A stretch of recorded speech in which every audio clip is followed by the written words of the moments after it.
Ni lifia kwa ya me play go. Jesu. Koko. Ani. Jesu.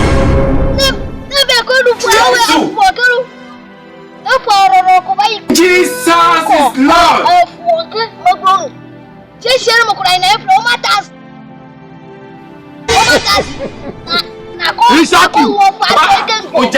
Will you keep quiet?